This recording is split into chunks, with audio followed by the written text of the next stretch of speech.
Fungi from Yaggoth. Part 1. The Book. The place was dark and dusty and half lost, in tangles of old alleys near the quays, reeking of strange things brought in from the seas, and with queer curls of fog that west winds tossed, small lozenge panes obscured by smoke and frost, just showed the books in piles like twisted trees, rotting from floor to floor, congeries of tumbling elder lore at little cost. I entered, charmed, and from a cobweb heap took up the nearest tome and thumbed it through, trembling at curious words that seemed to keep some secret, monstrous if one only knew. Then, looking for some cellar old in craft, I could find nothing but a voice that laughed. 2. Pursuit. I held the book beneath my coat, at pains to hide the thing from sight in such a place, hurrying through the ancient harbour lanes with often turning head and nervous pace. Dull, furtive windows in old tottering brick peered at me oddly as I hesitated by, and thinking what they sheltered I grew sick for a redeeming glimpse of a clean blue sky. No one had seen me take the thing, but still a blank laugh echoed in my whirling head, and I could guess what nighted worlds of ill lurked in that volume I had coveted. The way grew strange, the walls alike and maddening, and far behind me unseen feet were padding. 3. The Key. I do not know what windings in the waste of those strange sea lanes brought me home once more, but on my porch I trembled, white with haste, to get inside and bolt the heavy door. I had the book that told the hidden way, across the void and through the space-hung screens that hold the undimensioned worlds at bay and keep lost aeons to their own domains. At last the key was mine to those vague visions of sunset spires and twilight woods that brood dim in the gulfs beyond the earth's precisions, lurking as memories of infinitude. The key was mine, but as I sat there mumbling, the attic window shook with a faint fumbling. 4. Recognition. The day had come again when as a child I saw, just once, that hollow of old oaks, grey with a ground mist that enfolds and chokes the slinking shape which madness has defiled. It was the same, and Heartbridge rank and wild clings round an altar whose carved sign invokes that nameless one to whom 1,000 smokes rose, aeons gone from unclean towers up-piled. I saw the body spread on that dark stone, and knew those things which feasted were not men. I knew this strange, grey world was not my own, but Yaggoth, past the starry voids, and then the body shrieked at me with a dead cry, and all too late I knew that it was I. 5.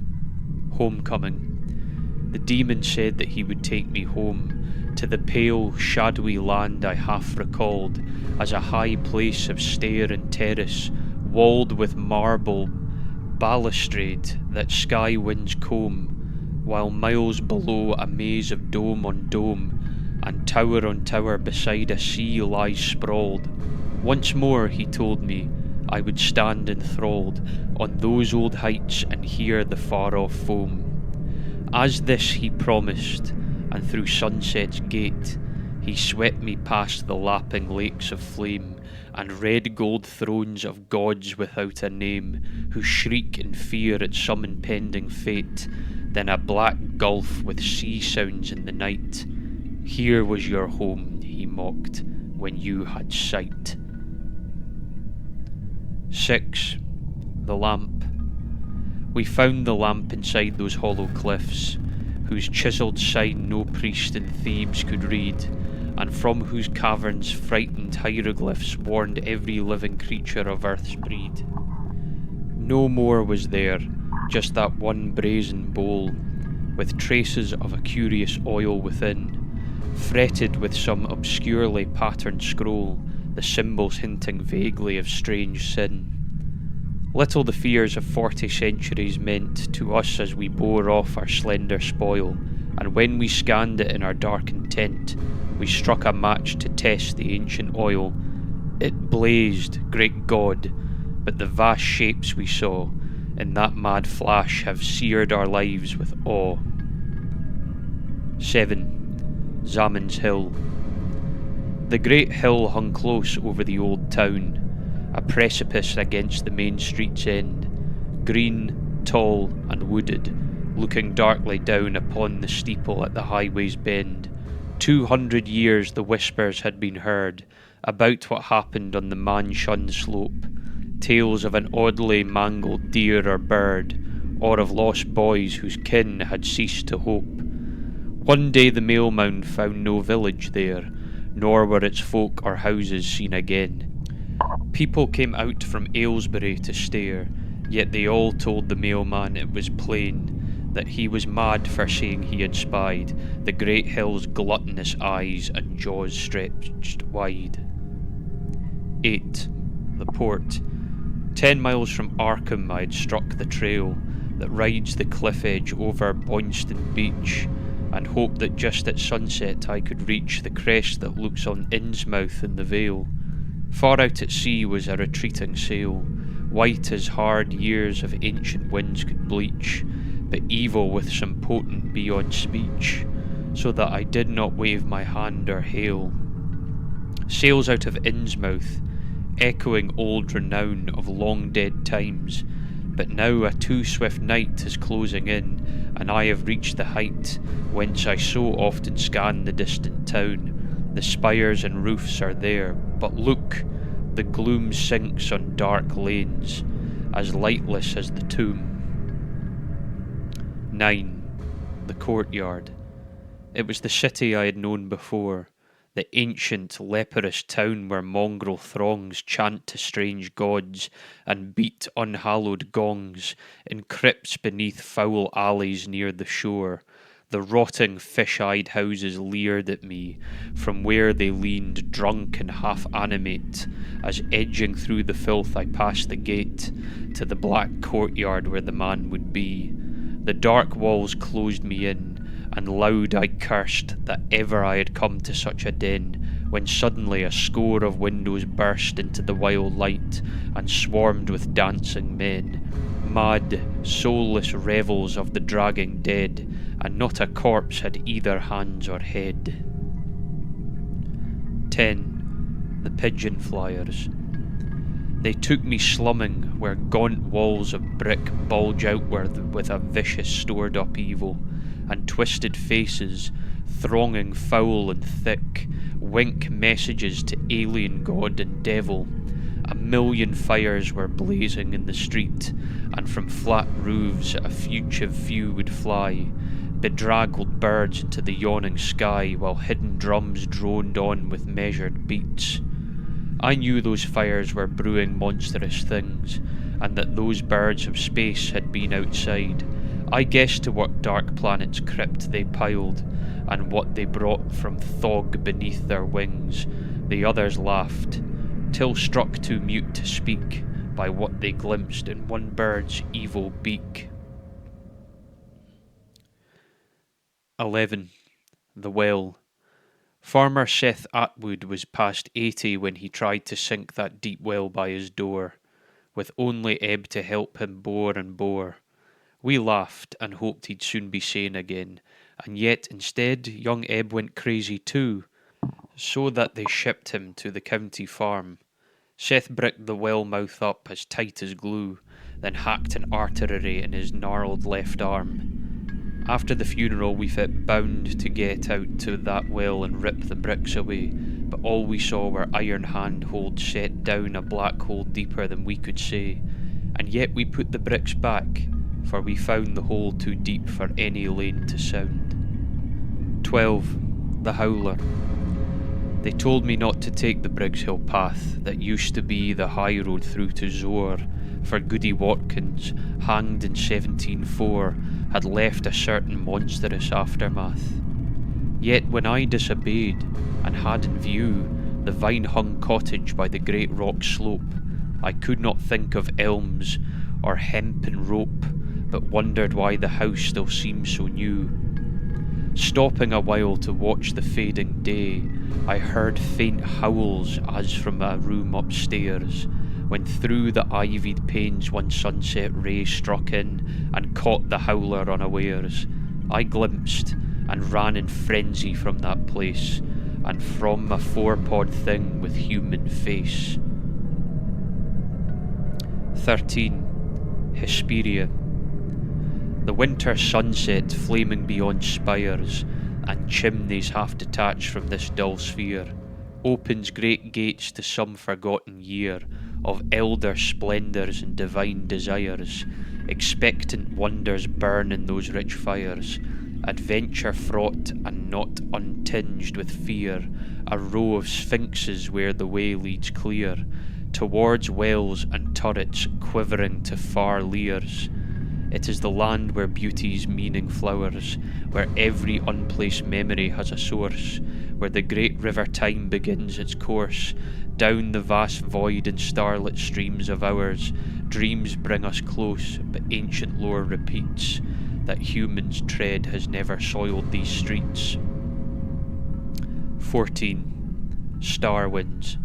It is a certain hour of twilight glooms, mostly in autumn, when the star wind pours down hilltop streets, deserted out of doors, but showing early lamplight from snug rooms. The dead leaves rush in strange, fantastic twists, and chimney smoke whirls round with alien grace, heeding geometries of outer space, while Fomalhaut peers in through southward mists. This is the hour when moonstruck poets know what fungi sprout in Yaggoth, and what scents and tints of flowers fill Nithon's continents, such as in no poor earthly garden blow. Yet for each dream these winds to us convey, a dozen more of ours they sweep away. 15. Antarctotus. Deep in my dream the great bird whispered queerly of the black cone amid the polar waste, pushing above the ice sheet lone and drearily, by storm-crazed eons battered and defaced. Hither no living earth shapes take their courses, and only pale auras and faint suns glow in that pitted rock whose primal sources are guessed at dimly by the elder ones. If men should glimpse it, they would merely wonder what thickly mound of nature's build they spied, but the bird told of vaster parts, that under the mile deep ice shroud crouch and brood and bide. God help the dreamer whose mad visions show those dead eyes set in the crystal gulfs below. 16. The window. The house was old, with tangled wings outthrown, of which no one could ever half keep track, and in small rooms somewhat near the back was an odd window sealed with ancient stone. There, in a dream-plagued childhood, quite alone, I used to go where night reigned vague and black, parting the cobwebs with a curious lack of fear, and with a wonder each time grown. One later day I brought the masons there, to find what view my dim forebears had shunned, but as they pierced the stone a rush of air burst from the alien voids that yawned beyond. They fled, but I peered through and found unrolled all the wind worlds of which my dreams had told. 17. A memory.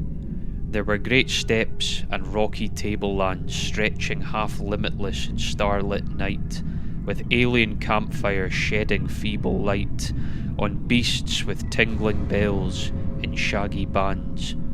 Far to the south the plain sloped low and wide, to a dark zigzag line of wall that lay like a huge python of some primal day, with endless times had chilled and petrified.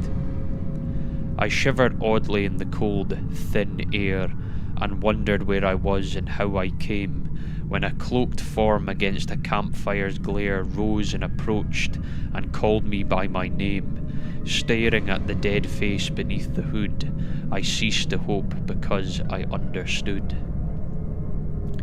18. The Gardens of Yin. Beyond that wall, whose ancient masonry reached almost to the sky in moss-thick towers, there would be terraced gardens rich with flowers, and flutter of bird and butterfly and bee. Those would be walks and bridges arching over warm lotos pools reflecting temple eaves, and cherry trees with delicate boughs and leaves against a pink sky where herons hover. All would be there, for had not old dreams flung open the gate to that stone lantern maze, where drowsy streams spin out their winding ways, trailed by green vines from bending branches hung. I hurried, but when the wall rose, grim and great, I found there was no longer any gate. 19. The bells.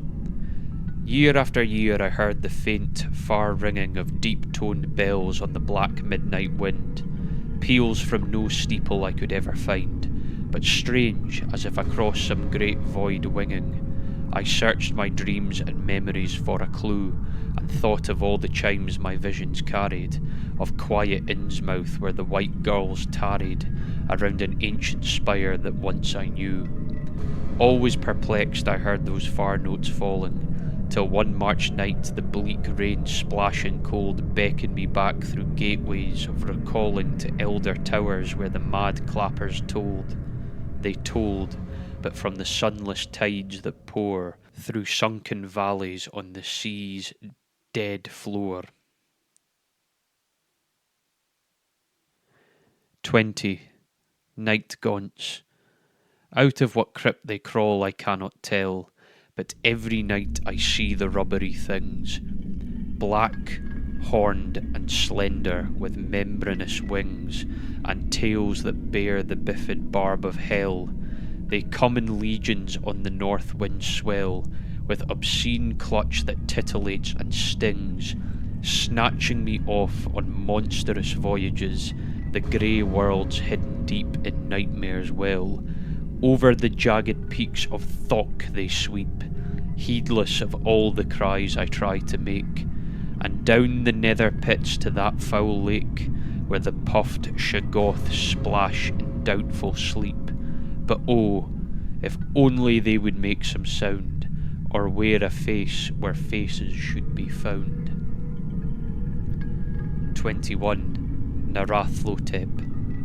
And at the last from inner Egypt came the strange dark one to whom the fellas bowed, silent and lean and cryptically proud, and wrapped in fabrics red as sunset flame. Throngs pressed around, frantic for his commands, but leaving could not tell what they had heard, while through the nation spread the awestruck word that wild beasts followed him and licked his hands. Soon from the sea a noxious birth began, forgotten lands with weedy spires of gold. The ground was cleft and mad auras rolled down on the quaking citadels of man. Then, crushing what he chanced to mould and at play, the idiot chaos blew earth's dust away. 22. Azathoth. Out in the mindless void the demon bore me, past the bright clusters of dimension space, till neither time nor matter stretched before me, but only chaos without form or place. Here the vast lord of all in darkness muttered things he had dreamed but could not understand, while near him shapeless bat things flopped and fluttered in idiot vortexes that ray streams fanned. They danced insanely to the high thin whining of a cracked flute clutched in a monstrous paw, whence flow the aimless ways whose chance combining gives each frail cosmos its eternal law. I am his messenger, the demon said, as in contempt he struck his master's head. 23. Mirage.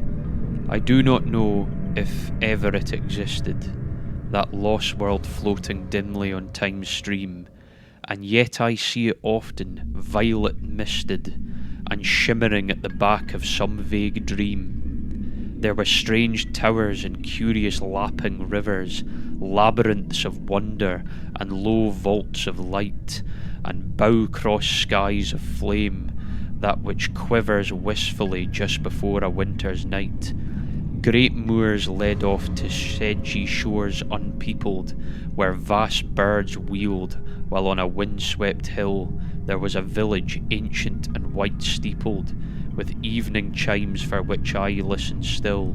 I do not know what land it is, or dare ask when or why I was or will be there.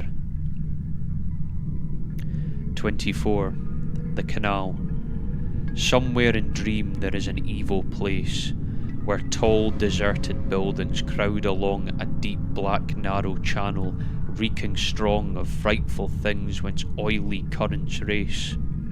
Lanes with old walls half meeting overhead, wind off to streets one may or may not know, and feeble moonlight sheds a spectral glow over long rows of windows dark and dead. There are no footfalls, and the one soft sound is of the oily water as it glides, under stone bridges and along the sides of its deep flume to some vague ocean bound. None lives to tell when that stream washed away, its dream-lost region from the world of clay. 25. St. Toad's. Beware St. Toad's cracked chimes, I heard him scream, as I plunged into those mad lanes that wind in labyrinths obscure and undefined, south of the river where old centuries dream. He was a fugitive figure, bent and ragged, and in a flash had staggered out of sight. So still I burrowed onward in the night, towards where more roof lines rose, malign and jagged. No guidebook told of what was lurking here, but now I heard another old man shriek, "Beware St. Toad's cracked chimes," and growing weak I paused, when a third greybeard croaked in fear, "Beware St. Toad's cracked chimes." Aghast I fled, till suddenly that black spire loomed ahead. 27. The Familiars. John Wheatley lived about a mile from town, up where the hills began to huddle thick. We never thought his wits were very quick, seeing the way he let his farm run down. He used to waste his time on some queer books he'd found around the attic of his place, till funny lines got creased into his face, and folks all said they didn't like his looks. When he began those night howls, we declared he'd better be locked up away from harm. So 3 men from Aylesbury Town Farm went for him, but came back alone and scared. They found him talking to 2 crouching things that at their step flew off on great black wings. 28. The Elder Pharaohs. From Leng, where rocky peaks climb bleak and bare, under cold stars obscure to human sight, there shoots at dusk a single beam of light, whose far blue rays make shepherds whine in prayer. They say, though none have been there, that it comes out of Pharos in a tower of stone, where the last elder one lives on alone, talking to chaos with the beat of drums. 28. Expectancy. I cannot tell why some things hold for me a sense of unplumbed marvels to befall, or of a rift in the horizon's wall, opening to worlds where only gods can be. There is a breathless, vague expectancy, as of vast ancient pomps I half recall, or wild adventures, uncorporeal, ecstasy fraught, and as a daydream free. It is in sunsets and strange city spires, old villages and woods and misty downs, south winds, the sea, low hills and lighted towns, old gardens, half-heard songs and the moon's fires, but through its lure alone makes life worth living. None gains or guesses what it hints at giving. 29. Nostalgia. Once every year in autumn's wistful glow, the birds fly out over an ocean waste, calling and chattering in a joyous haste, to reach some land their inner memories know, great terraced gardens where the bright blossoms blow, and lines of mangoes luscious to the taste, and temple groves with branches interlaced, over cool paths all their vague dreams shew. They search the sea for marks of their old shore, for the tall city white and turreted, but only empty waters stretch ahead, so that at least they turn away once more.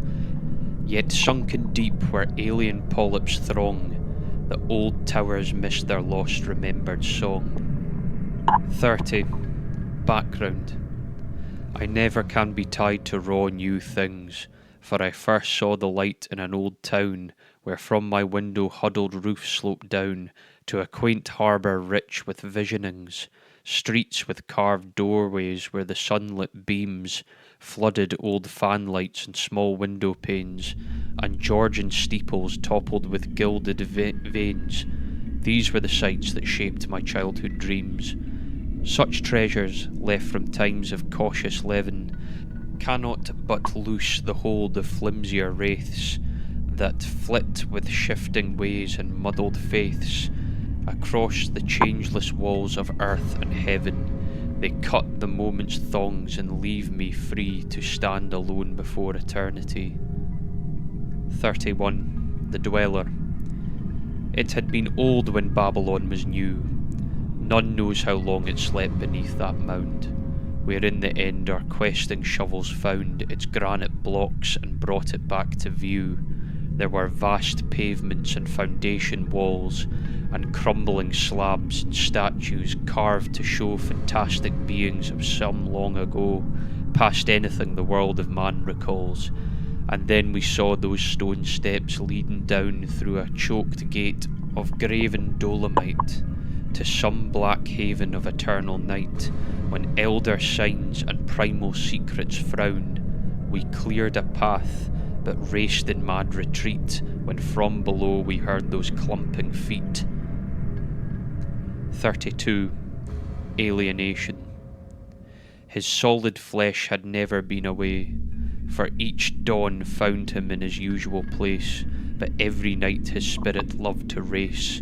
Through gulfs and worlds remote from common day, he had seen Yaggoth, yet retained his mind, and come back safely from the Nuric zone. When one still night across curved space was thrown, that beckoning piping from the voids behind, he walked that morning as an older man, and nothing since has looked the same to him. Objects around float nebulous and dim, false phantom trifles of some vaster plane. His folk and friends are now an alien throng, to which he struggles vainly to belong. 33.